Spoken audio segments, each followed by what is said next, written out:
Hello दोस्तों, मैं हूं सीए कुलदीप कुमार। आज की वीडियो बहुत ज़्यादा इम्पोर्टेंट है उन विद्यार्थी के लिए जो अभी 10th क्लास में थे। उन्होंने 10th क्लास के एग्जाम पेपर दिए हैं और अब वो 11th क्लास में एडमिशन लेंगे, उनके लिए ज़्यादा इम्पोर्टेंट है। या फिर वैसे विद्यार्थी जिन्होंने अभी 12th कर लिया है पर वो सोच रहे थे बीए करें या बीकॉम करें या बीएससी करें, तो ये वीडियो उनके लिए बहुत ज़्यादा रिलेवेंट होने वाली है। पहले मैं बता दूं, मैं अपना इंट्रोडक्शन दे दूं। मैं हूं सीए कुलदीप कुमार।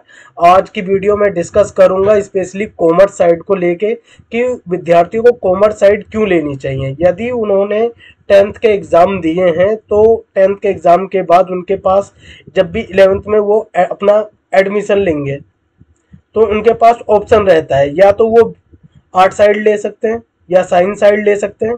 डिपेंड करता है नंबर के ऊपर साइंस साइड पे, और या फिर कॉमर्स ले सकते हैं। तो जहाँ तक ज़्यादातर मैंने देखा है कि स्टूडेंट आर्ट साइड की तरफ जाते हैं या साइंस साइड की तरफ जाते हैं। कॉमर्स साइड की तरफ बहुत कम स्टूडेंट जाते हैं, पर अब ट्रेंड बदल रहा है धीरे धीरे। ज़्यादातर स्टूडेंट अब कॉमर्स साइड की तरफ भी जा रहे हैं, तो मैं यही बताऊंगा कि आपको कॉमर्स साइड क्यों लेनी चाहिए। तो जब भी आप कॉमर्स साइड लेने के लिए सोचोगे तो आपके जहन में कुछ क्वेश्चन आएंगे, जैसे कि सब्जेक्ट क्या होगा उसके अंदर, टाइम एलोकेशन कैसे देना पड़ेगा अपने में, इसका फ्यूचर क्या है, स्कोप क्या है और करियर क्या है इसके अंदर अपना। और सबसे बड़ी बात कि वह विद्यार्थी जिन्होंने 12th तक आर्ट साइड से किया है या फिर साइंस साइड से किया है, और 12th के बाद अगर वो कॉलेज में एडमिशन लेते हैं बीकॉम या बीकॉम करना चाहते हैं, तो अब उनके लिए ये रेलिवेंट है कि उन्होंने 11th क्लास तो कॉमर्स साइड की ली नहीं थी और बीकॉम लेना चाहते तो 11th क्लास कितनी इंपॉर्टेंट थी उनके लिए या है इम्पोर्टेंट।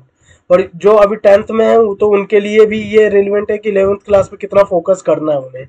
तो इसका भी ये क्वेश्चन आएगा, तो इसका भी आंसर हम इसमें देखेंगे वीडियो में। और हाउ टू स्टडी, कुछ सब्जेक्ट हैं जैसे कि अकाउंट है, अपना अकाउंट है और या बिजनेस स्टडी है, उसे कैसे पढ़ें। क्योंकि जब भी आप कॉमर्स साइड लोगे 11th क्लास के अंदर तो आपको ये सब्जेक्ट तो जरूर फेस करने होंगे। और अकाउंट तो समझ लो मेन है कॉमर्स साइड का। और मेन कैरियर ऑप्शन क्या है, तो ये सारे क्वेश्चंस हम इस वीडियो में डिस्कस करेंगे। तो वन बाय वन मैं क्वेश्चन लेता हूं। जैसे कि सबसे पहली बात कि सब्जेक्ट क्या रहेगा अगर आप 10th के बाद 11th में कॉमर्स लेते हैं तो सब्जेक्ट क्या है। तो सब्जेक्ट मैं बता देता हूँ कि जब भी आप 11th में एडमिशन लेंगे ये डिपेंड करता है कि आप कौन से बोर्ड से हैं, मतलब सीबीएसई बोर्ड से, यूपी बोर्ड से, बिहार बोर्ड से या फिर किसी और स्टेट बोर्ड से। तो जनरली क्या जो सब्जेक्ट होते हैं, आपका एक लैंग्वेज का सब्जेक्ट तो होगा ही होगा, मतलब इंग्लिश तो होनी ही होनी है, कंपलसरी है। एक लैंग्वेज का सब्जेक्ट होगा आपके पास। और अकाउंटिंग के बिना तो कॉमर्स अधूरी है, कॉमर्स है ही नहीं समझ लो। तो अकाउंटिंग तो होनी ही होनी है, अकाउंटेंसी बेसिकली इसे कहते हैं। और फिर अगला सब्जेक्ट होगा बिजनेस स्टडी। तो मैं बताता हूँ इंग्लिश में तो आप तो लैंग्वेज अभी तक जो आपने 10th क्लास तक इंग्लिश देखी होगी तो इंग्लिश में तो वही पढ़ोगे। लिटरेचर होगा, ग्रामर होगी, शायद 10th क्लास के बाद 11th क्लास में ग्रामर तो इतनी रहती नहीं है। पर अगले सब्जेक्ट में जाते हैं तो अकाउंटिंग। अकाउंटिंग तो समझ लो मेन है। अब मेन है क्या इसके अंदर ना, समझ लीजिए कि आप अकाउंटिंग जो 11th क्लास की अकाउंटिंग है वो बेस है।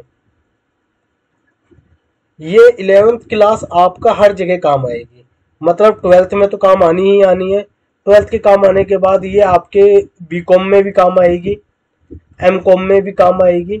अगर आप कुछ और करना चाहते हैं, कोई प्रोफेशनल कोर्स जैसे सीए, सीएस या सीएमए, तो वहाँ पे तो ये तो काम आएगी। तो समझ लीजिए कि 11th क्लास की जो अकाउंटिंग है ये तो समझ लीजिए आपके लिए बहुत ज़्यादा इंपॉर्टेंट है एक तरीके की, कि इसे आप तो मिस कर ही नहीं सकते। मिस क्या मतलब, इस पे अगर आपने फोकस नहीं किया 11th क्लास की अकाउंटिंग पे तो आपका पूरा जो कॉमर्स साइड का करियर रहेगा वो समझ लीजिए बहुत स्मूथ नहीं रहेगा, मतलब उतना आपको आगे समझ में नहीं आएगा। तो 11th क्लास की अकाउंटिंग मोस्ट इंपॉर्टेंट।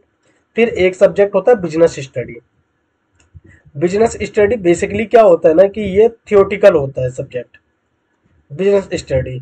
इसमें आपको बिजनेस के बारे में उसका बेसिक पता होगा कि बिजनेस के कैसे रन होता है, कितने टाइप के बिजनेस होते हैं, मतलब प्रोप्राइटरशिप हो गया, पार्टनरशिप हो गई या कंपनी, एलएलपी, ये सारी चीज़ें नई नई चीज़ें टर्म्स एंड इसके अंदर आप जानोगे। फिर बिजनेस के अंदर मैनेजमेंट, मैनेजमेंट जो कि आपका मेरे ख्याल से 11th में भी है और 12th में भी है।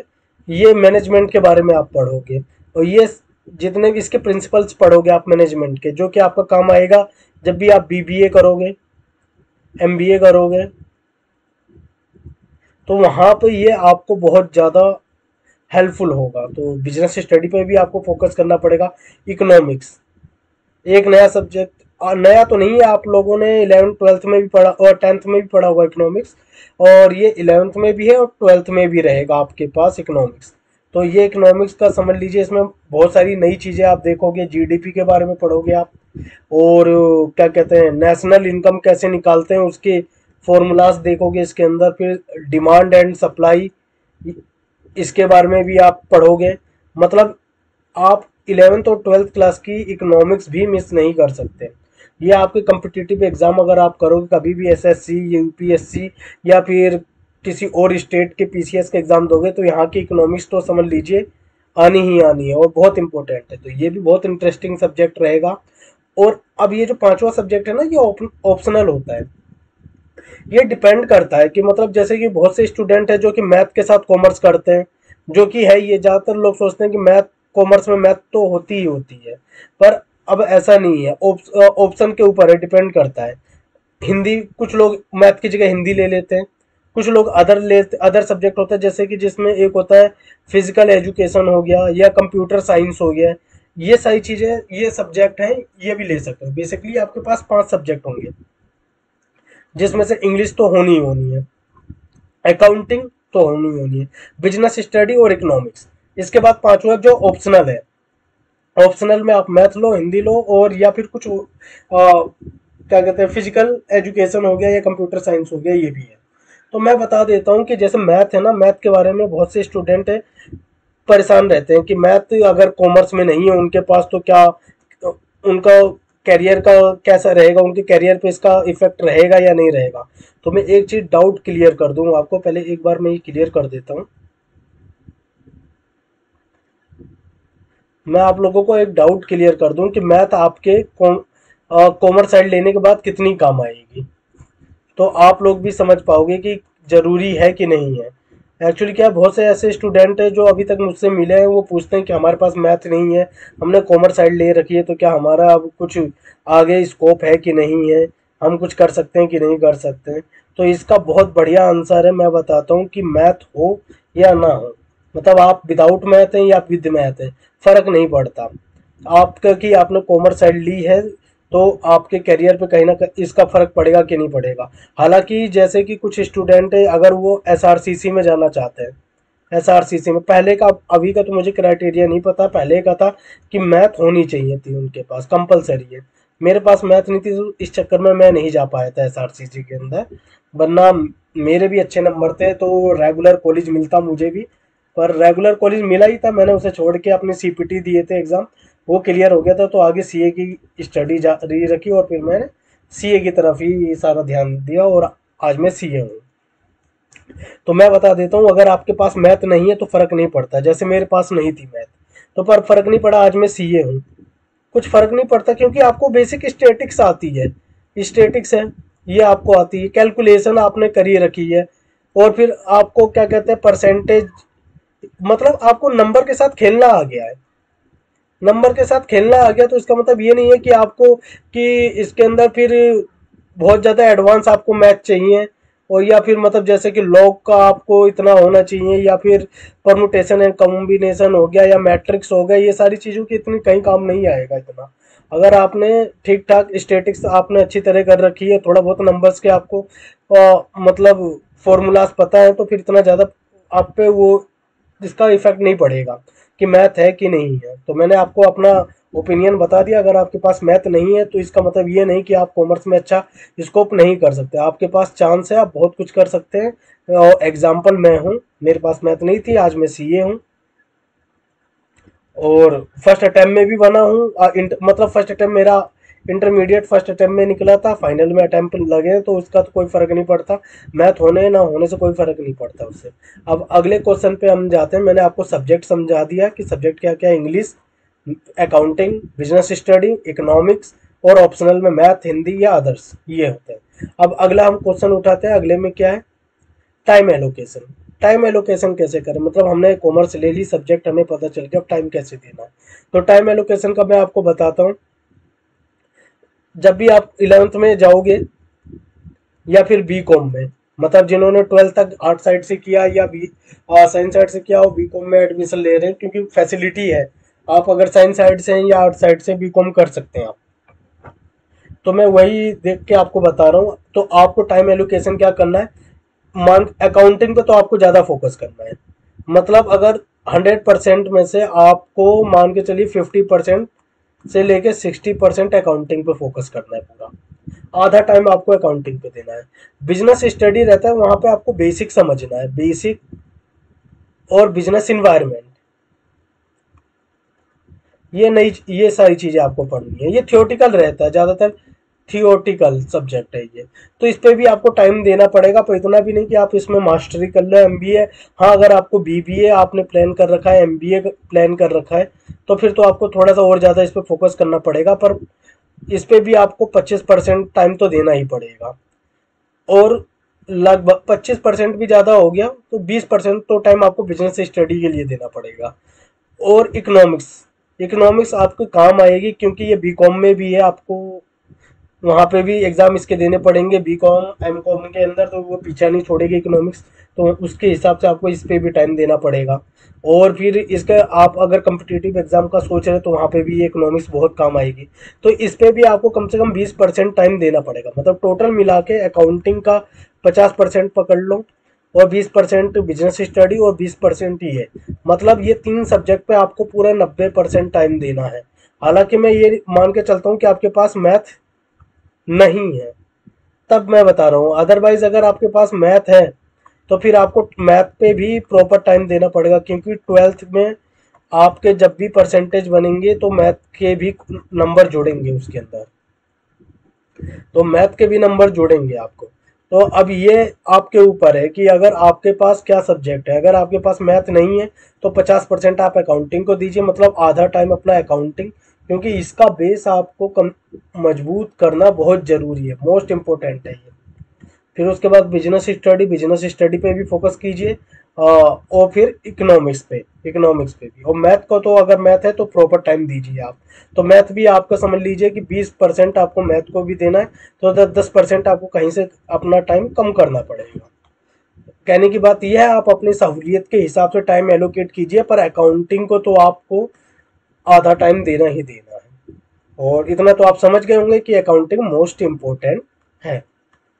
अब अगले क्वेश्चन पे हम जाते हैं। अगला क्वेश्चन क्या था कि फ्यूचर एंड स्कोप क्या है। अगर आपने कॉमर्स साइड ले लिया, आपने टाइम दे दिया, आपने सब्जेक्ट सारे पढ़ लिए, तो इसका करियर क्या है इसमें, कि मतलब फ्यूचर क्या है कॉमर्स साइड का।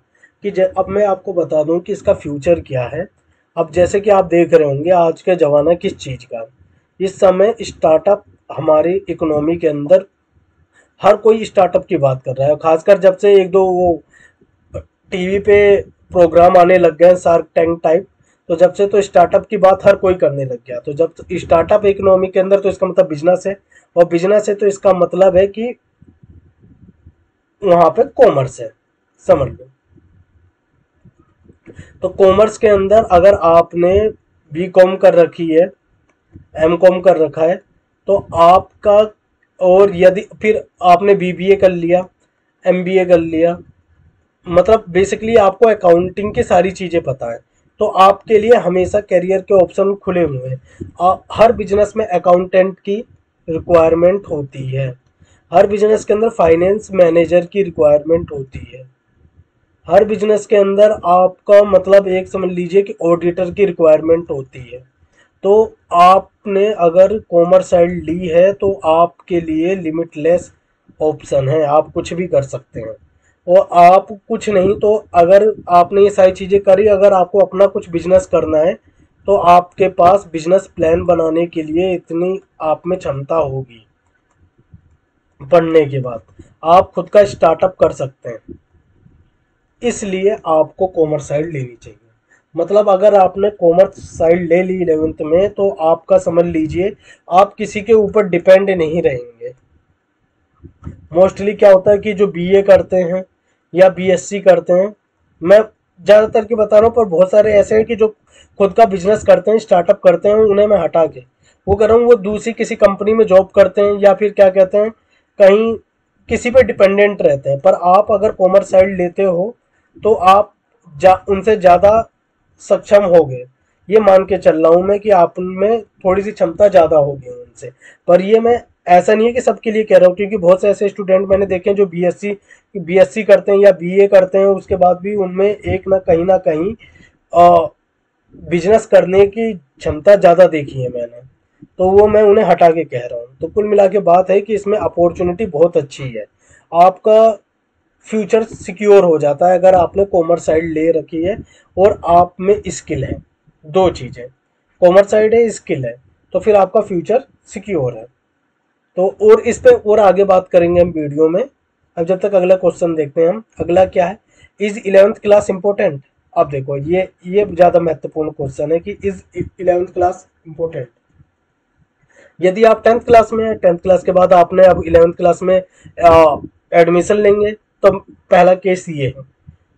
पहला केस मैं मान के चलता हूँ कि आपने 10th के एग्जाम दिए हैं, अब 11th क्लास में आ गए हैं, तो अब इसमें आप जानना चाह रहे हैं कि 11th क्लास में कितना टाइम दें, कितना की पढ़ें, या फिर 11th क्लास को इम्पोर्टेंस दें कि ना दें। अब इसका आंसर ये है कि अगर आपने 10th क्लास में एग्जाम देने के बाद 11th क्लास में आए, तो फिर आपको 11th क्लास में मान के चलिए जितनी 10th क्लास में आपने पढ़ाई करी है उतनी ही पढ़ाई आपको 11th में करनी पड़ेगी। मतलब 10th में आपने बोर्ड के एग्जाम दिए हैं तो आपने दिन रात एक किया होगा, तो इसमें मैं ये नहीं कहूँगा कि पूरा दिन रात एक करना है, पर मान के चलिए 80 से 90% जितनी मेहनत आपने 10th में करी है उतनी आपको 11th में करनी ही पड़ेगी, क्योंकि 11th क्लास मोस्ट इम्पोर्टेंट है। इम्पोर्टेंट नहीं, मोस्ट इम्पोर्टेंट है। इसमें आपको हर एक सब्जेक्ट का बेसिक पढ़ाया जाएगा, जिसका अकाउंटिंग हो गया, बिजनेस स्टडी हो गया, इकोनॉमिक्स हो गया, इनका तो आपको बेसिक पढ़ाया जाएगा और ये आपको आगे तक काम आएगा। तो 11th क्लास मोस्ट इम्पोर्टेंट है। हालांकि आप यदि 10th के बाद आए हैं तब 11th की बात कर रहा हूँ मैं। पर एक दूसरा केस ये है कि आपने 11th क्लास में आर्ट साइड ले ली थी या फिर आपने साइंस साइड ले ली थी।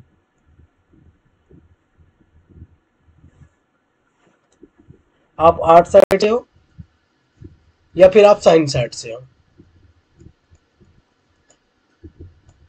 आर्ट और साइंस साइड से, तो आपने 12th भी उन्हीं से किया होगा। अब 12th करने के बाद आप सोच रहे हो कि बीए या फिर बीएससी ना करके आप सीधा बीकॉम करना चाह रहे हो, तो फिर फर्क नहीं पड़ता कि आपने 11th क्लास में कॉमर्स साइड ली थी, वो आपको 11th क्लास का फंडामेंटल क्लियर है कि नहीं, क्योंकि बीकॉम के फर्स्ट ईयर में आपको लगभग रिपीट होता है। जो 11th क्लास का है वही बीकॉम का फर्स्ट ईयर मान के चलिए रिपीट होता है। तो आप बीकॉम के फर्स्ट ईयर में आप उतनी मेहनत कर दीजिएगा तो आपका 11th क्लास का समझ लीजिए कंपनसेट हो जाएगा। तो ये है कि बीकॉम का फर्स्ट ईयर और 11th क्लास लगभग, थोड़ा बहुत एडवांस होता है बीकॉम का फर्स्ट ईयर, पर मतलब लगभग सिमिलर ही होता है। तो आप को थोड़ी सी ज़्यादा मेहनत करनी पड़ेगी। तो अब इसका आंसर ये है कि इज 11th क्लास इंपॉर्टेंट, तो आंसर है यस। इंपॉर्टेंट नहीं, मोस्ट इंपॉर्टेंट। अदरवाइज आपको बीकॉम के फर्स्ट ईयर में बहुत ज़्यादा मेहनत करनी पड़ेगी। तो आप समझ गए होंगे कि इसका भी कि आप 11th क्लास कितनी ज़्यादा ज़रूरी है कॉमर्स साइड में। अब ये how to study accounts and business study subject. देखिए मैं अपना व्यक्तिगत ओपिनियन इस पे दूं तो मेरा तो ये है कि जब मैंने 11th क्लास में एडमिशन लिया था तो मुझे तो इतना किसी ने बताया नहीं था, तब भी मैंने 11th क्लास की अकाउंटिंग और बिजनेस स्टडी को बहुत ज़्यादा इम्पोर्टेंस दी थी। बहुत ज़्यादा का मतलब इतनी इम्पोर्टेंस दी थी कि दोनों सब्जेक्ट में मेरे 90+ नंबर थे 12th में। इसमें तो 95 थे, समझ लीजिए 100 में से 95, मतलब 5 ही नंबर कम थे। इसी से परसेंटेज बन गई थी मेरी बिजनेस स्टडी में। तो सेम ऐसा ये है कि अकाउंटिंग भी 90%, लगभग 90 के करीब ही थे मेरे। तो अब मैं बताता हूँ कि आपको पढ़ना कैसे है। तो मैं अपना ओपिनियन आपको बताता हूँ और अपना एक्सपीरियंस भी बताता हूँ कि इसमें क्या है। सबसे पहले तो अकाउंटिंग का जो बेसिक है ना, ये आपको स्कूल में पढ़ाया जाता है या फिर ट्यूशन आप पढ़ते हो स्कूल में, तो वहाँ पे फोकस करना है आपको। बेसिक तो जरूर स्टार्टिंग के 2-3 महीने में ही ये पढ़ाया जाता है, तो बहुत ज़्यादा इस पे फोकस करना है। और ट्यूशन पे भी पढ़ाया जाता है आपको, कोचिंग में भी। अगर अदरवाइज कोई स्टूडेंट कोचिंग नहीं पढ़ता है तो फिर मैं सारी वीडियो डालूंगा अकाउंट के पूरे सब्जेक्ट की, मतलब पूरे सिलेबस की वीडियो आप मेरे यूट्यूब चैनल पे रहेगी, आप सब्सक्राइब कर लीजिएगा, यहाँ पे मिल जाएगी 11th क्लास की प्लस 12th क्लास की फुल वीडियो और प्रॉपर एक्सप्लेनेशन के साथ और सिंपल तरीके से। एनसीईआरटी से मैं पढ़ाऊंगा जो कि हर एक बोर्ड को कवर करता है, तो आपके लिए बहुत हेल्पफुल हो जाएगी। फिर आपको एक्स्ट्रा कोचिंग लेने की, ट्यूशन लेने की जरूरत नहीं पड़ेगी, तो मैं बता दूंगा वहाँ पे। और अदरवाइज मैं यहीं पे आपको क्लियर कर देता हूँ, आप अपने कोचिंग या ट्यूशन पे भी फोकस करिएगा और साथ के साथ स्कूल में जो पढ़ाते हैं वो भी। अकाउंटिंग सब्जेक्ट का कोई भी पॉइंट आप मिस मत करिएगा स्टार्टिंग से। बेसिकली जनरल एंट्री का जो रहेगा उस पे तो आपको 100% फोकस करना है, ठीक। अब बिजनेस स्टडी का क्या, बिजनेस तो थियोटिकल है। अब थियोटिकल में क्या है आपको, पर तब भी थियोटिकल के अंदर आपको रटना पड़ेगा, समझ लीजिए स्टार्टिंग में। रीजन क्या है कि जब आप रटोगे तो ज्यादा आपको समझ में आएगा, मेरा मानना ही है। कुछ लोग कहते हैं कि नहीं आप एक बार पढ़ लो, अपने हिसाब से लिख लो, तो अपने हिसाब से आप लिख तो दोगे पर नंबर ना मिले तो बाद में आपको ही दिक्कत आएगी, क्योंकि 12th का बोर्ड इतना ज़्यादा ज़रूरी पड़ जाता है, तो लोग आपको जज करने लग जाते हैं 12th के बोर्ड पे। तो मैं नहीं चाहता कि आप ऐसा रहे कि आपके पास टाइम भी है तो आप कहो कि मैंने यूटिलाइज नहीं किया टाइम। तो आप पूरा दीजिए अपना 100% टाइम, जहाँ पे आप पहले तो कोशिश कीजिए समझने का। वैसे बिजनेस स्टडी में आप बस समझ ही जाओगे आप तो, पर रटना भी पड़ेगा उसमें, उसके की पॉइंट्स रहेंगे, आपको प्रोसेस रहेगा, उसमें फीचर्स रहेंगे, ये सारी चीज़ें आपको रटनी पड़ेंगी। पर इसे भी मैं सिंपल तरीके से बिजनेस स्टडी में अपनी यूट्यूब चैनल पर डाल दूंगा फुल वीडियो, जैसे मैंने पढ़ाई करी थी। आपको बहुत आसान लगेगा और बहुत सरल भाषा में, जिससे आप एग्जाम में लिखें और आप भी 90 प्लस 95 प्लस इवन सिक्योर करें, और अकाउंटिंग में भी 95 प्लस सिक्योर करें आप 12th में। अब अगला क्वेश्चन ये है कि मेन करियर ऑप्शन क्या है। मेन करियर ऑप्शन, वैसे मैंने आपको बता दिया था इसमें, पर तब भी एक बार मैं अलग से इसे डिस्कस कर लेता हूँ। आपने कॉमर्स साइड ले ली है, कॉमर्स साइड के बाद अगर आपने 11 ट्वेल्थ क्लियर कर लिया, अब दो ऑप्शन है आपके पास। 12th के बाद अगर आप बी कॉम करना चाहते हैं बी कॉम कर सकते हैं, एम कॉम करना चाहते हैं एम कॉम तो बी कॉम के बाद ही होगा, बी कॉम करना चाहते हैं बी कॉम कर सकते हैं, बीबीए कर सकते हैं, फिर उसके बाद अपनी आगे की स्टडी एम कॉम या एमबीए कर सकते हैं। या फिर दूसरा आपके पास सबसे इम्पोर्टेंट कोर्स है इसमें कॉमर्स साइड का, जो कि प्राइम लेवल का है, जो कि मैंने भी किया है। मैं बात कर रहा हूँ सीए की। इस समय सोसाइटी में सबसे ज़्यादा रिस्पेक्ट इसी की है, सीए की। तो आपके पास बहुत ऑप्शन है, मतलब आपने 12th के बाद आप क्या कर सकते हैं, या तो आप बीकॉम कर लीजिए या फिर बीबीए, ये फिर उसके बाद एमकॉम करना पड़ेगा आपको अगर मन है, या फिर एमबीए तो बहुत सारे लोग करते ही हैं, जब बीबीए किया तो एमबीए करेंगे ही करेंगे। ये करके फिर आप जॉब कर सकते हैं, कहीं भी अपना स्टार्टअप कर सकते हैं, या फिर आप 12th के बाद सीए कर सकते हैं, सीएस कर सकते हैं, सीएमए कर सकते हैं, या फिर इंटरनेशनल लेवल के कोर्स हो गए जैसे सीपीए हो गया। अब उसमें भी ग्रेजुएशन तो शायद आई थिंक मांगते हैं, इसका मुझे आइडिया नहीं है, अगर मैं होता है तो एक बार ज़रूर आपको बताता हूँ। और इंटरनेशनल मतलब कोर्स होते हैं बहुत सारे, वो भी आप कर सकते हो जिनकी बहुत ज़्यादा डिमांड है। तो ये सीए सीएस सीएमए तो है ही है आपके लिए, तो 12th के बाद आप ये तो कर ही सकते हैं। और कुछ लोग एलएलबी भी करते हैं, तो आप भी एलएलबी कर सकते हो। तो मतलब कुल मिला के बात है कि आपके पास बहुत ज़्यादा ऑप्शन रहते हैं 12th के बाद, बहुत सारी चीज़ें कर सकते हो। तो सीए तो समझ लीजिए, अगर आपको सीए करना है तो वो भी ठीक है। और सीए में अगर जो स्टूडेंट जिन्होंने अभी 12th के एग्ज़ाम दिए हैं वो सीए फाउंडेशन के कोचिंग करना चाहते हैं, तो मैं अपनी ये पूरी सीए फाउंडेशन की पूरी वीडियो अपने यूट्यूब चैनल पर डालूंगा, तो आप ज़रूर सब्सक्राइब करें और नोटिफिकेशन भी ऑन रखें। तो मैं ये सीए फाउंडेशन की सारी वीडियो डालने वाला हूँ, 11th क्लास की, 12th क्लास की और सीए फाउंडेशन की। बहुत ज़्यादा हेल्प हो जाएगी। और अगर आपको कुछ पर्सनली कुछ पूछना रहेगा तो आप मुझसे पूछ सकते हो, प्रॉपर गाइडेंस आपको मिल जाएगी। तो और भी बहुत सारी चीज़ें हैं, जैसे कि ये आपने करियर ऑप्शन में ये कर लिया, CA CS CMA M com B com ये कर लिया। और अगर आपको आगे की 12th के बाद बाई चांस कोई स्टूडेंट है जिसे स्टडी नहीं करनी है, 1% चांस है कि नहीं करना भाई, 12th कर लिया हो, तो उनका दिमाग कितना ओपन हो जाता है कि वो अपना खुद का बिजनेस रन कर सकते हैं इजीली। उन्हें अकाउंटिंग क्या होती है, अकाउंटिंग में मतलब profit and loss account, balance sheet आजकल बहुत सुन रहे होंगे आप जब से, और वैल्यूएशन क्या हो गया, इक्विटी किसे बोलते हैं, ये सारी चीज़ें आपको समझ में आ चुकी होंगी। तो आप अब इस चीज़ में लगभग आपको कोई फिर वो मतलब घुमा नहीं पाएगा, आप समझ लीजिए एक्सपर्ट हो जाएंगे। तो इसीलिए मैं कह रहा हूँ 12th 11th क्लास बहुत ज़्यादा ज़रूरी है कॉमर्स साइड के लिए, और कॉमर्स साइड बहुत ज़्यादा ज़रूरी है स्टूडेंट्स के लिए। तो अब ट्रेंड चेंज हो रहा है धीरे धीरे, बीए और मतलब आर्ट साइड और साइंस साइड से स्टूडेंट अब कॉमर्स साइड की तरफ जा रहे हैं। तो आप क्यों ना जाओ, आप लेट हो जाओ इससे बढ़िया। तो टाइम यही है, आप भी कॉमर्स साइड लीजिए और स्टडी कीजिए आगे। आपको कोई भी फेस टू फेस भी गाइडेंस चाहिए होगा बताइएगा, गूगल मीटिंग रख लेंगे हम। और आपको तो पता ही है, अगर मैं अपना नंबर भी लिख देता हूँ, इस पे मुझे कॉल करके भी आप पूछ सकते हैं। पूरी प्रॉपर गाइडेंस मिल जाएगी आपको सीए की, अगर आप सीए करना चाहते हैं, और 11th क्लास की स्टडी कैसे करें, प्रॉपर शेड्यूल 12th क्लास की कैसे करें, और बोर्ड एग्जाम का फियर कैसे आपको दूर करना है, आपको प्रॉपर गाइडेंस मिलेगी। किसके थ्रू? सीए कुलदीप कुमार। तो आशा करता हूँ वीडियो आपको अच्छी लगी होगी। Thank you. जरूर मेरा चैनल सब्सक्राइब कर लीजिएगा। आगे आपको 11th क्लास की पूरी वीडियो मिल जाएगी, अकाउंट की और बिजनेस स्टडी की। 12th की भी मिलने वाली है आपको, अकाउंट और बिजनेस स्टडी और प्लस इकोनॉमिक्स और सीए फाउंडेशन। तो थैंक यू दोस्तों, आशा करता हूँ आपको वीडियो पसंद आई होगी।